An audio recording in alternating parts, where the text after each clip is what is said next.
that I've got back into reading. It is such a comfort, and I've really loved what I've read. Some of them I've read previously, and then I've got a couple of newbies which I'm really looking forward to sharing with you. Firstly, one I've read previously, an author I just like how she writes. I like her matter-of-fact style. It just works for me. It's India Night, and this is In Your Prime, Older, Wiser, Happier. And she takes a look at sort of a bit of everything. So, yes, the menopause is in there. Also about children growing up, parents getting older, just about general aging, health, sense, family relationships, sex, what to wear, maintenance, the whole shebang really. And it's just a really good read. You know, she's very, very to the point, has her opinions. Of course, you don't have to agree with her, but I just like her writing. And there's always that sort of hint of humour in things she writes, which I really, really love. So, you know, it would be a really good read when you're younger. But of course, you're not interested in stuff like this when you're younger, because you truly believe you're never, ever going to be that person. I'm never going to be that person that knees hurt and they have grey hair and da-da-da-da-da. And then you suddenly realise you are that person. But a really, really good read. Not too serious, which I really love. Now this, I can't remember why I picked it. I'm guessing I saw it reviewed somewhere. I've never read this author before. I think she's done short stories previously, and this is probably her first work of fiction. Kathy Sweeney, and this is called Breakdown. And I just gobbled it up in about 3 nights. I love how she writes. The topic matter is an interesting one, because I think when you get to a certain age, you read things sometimes and think, yeah, I see where she's coming from.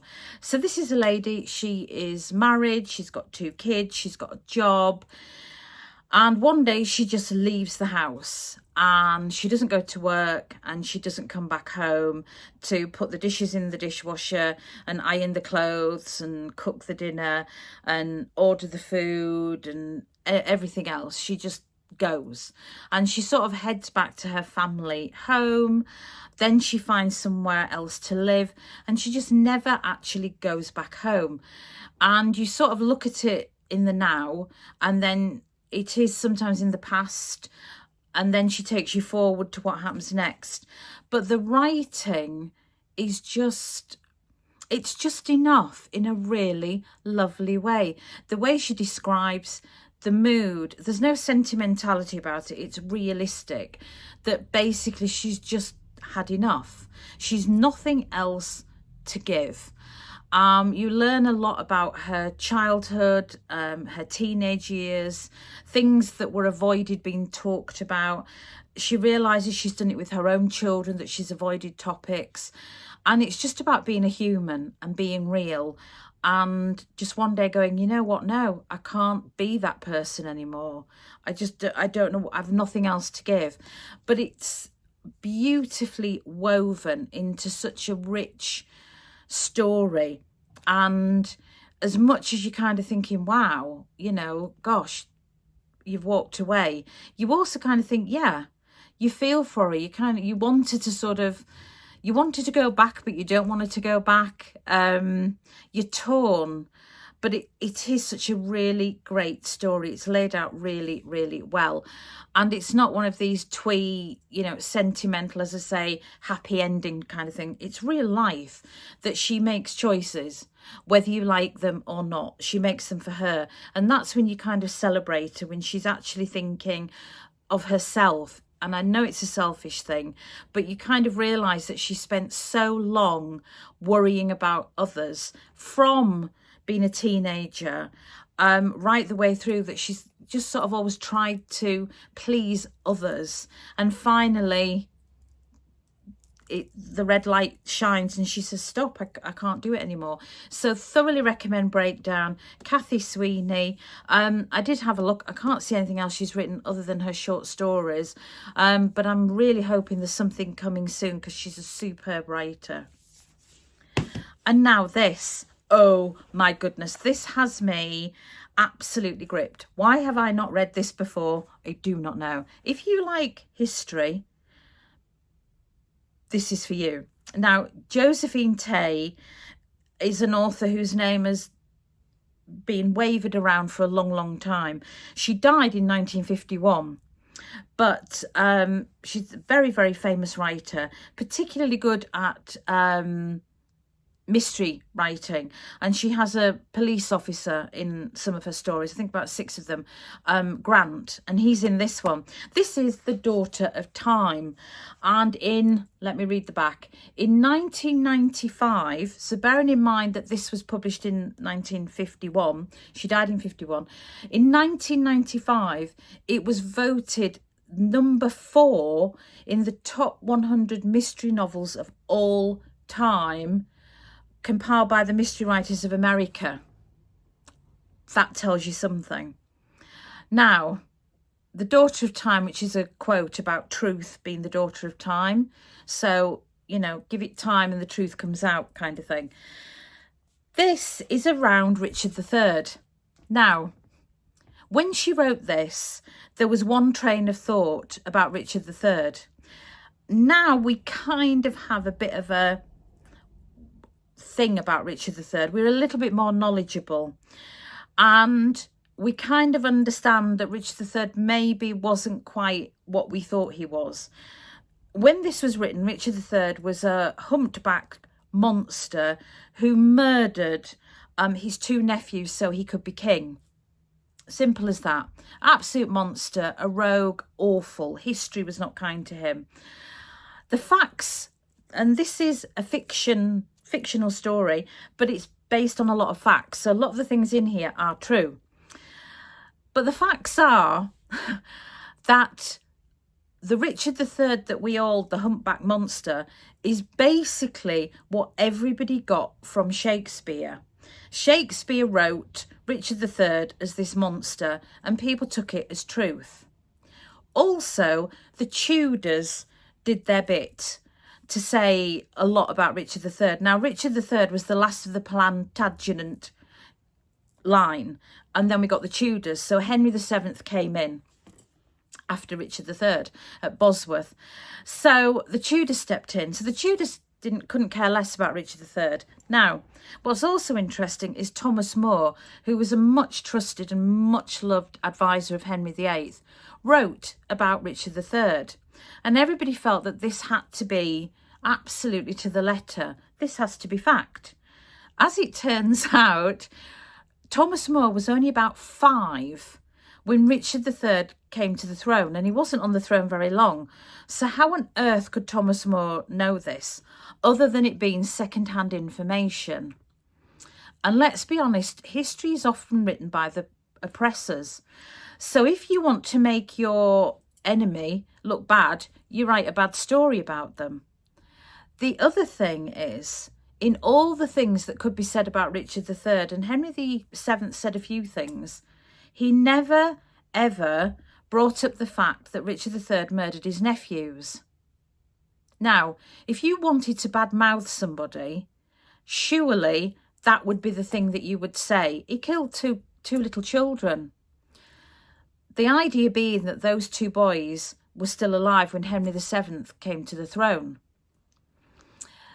It gets interesting, doesn't it? Now, the other thing is, at that time, the Tower of London was not a prison as such. A lot of the royal family would stay in rooms in the Tower of London, and that's where the 2 nephews were having their schooling and everything. So when people say they were in the Tower of London, it wasn't they were in prison.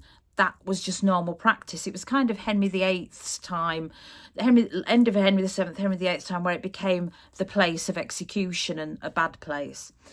The other thing to bear in mind with this is that the idea that Richard III got rid of 2 boys so he could be king, but he had other nephews and nieces who were equally had a right to the throne. And he didn't kill them. He also had an opportunity to get rid of a lot of people who were against him. And he didn't do that either. In fact, those people are the ones that ended up turning on him. So it's really, really interesting. So this story is all around those facts. So you have the police officer Grant. He is immobilised. He's in hospital. He's had a bad accident. He can't go anywhere. And one of his friends says, look, you need to be doing something. Let's try and get your mind onto something. And he just happens to fall on the Richard III idea. And the fact that so many people just say, oh, he was a monster. He killed 2 young boys. And he starts to collate the facts, beginning to realise that actually maybe Richard III was nothing at all as he was supposed to be. And we do have a bit more information on that now. But it is the most joyous. It's not a great big book. It's the most joyous read. I love the fact that it's set in the 50s.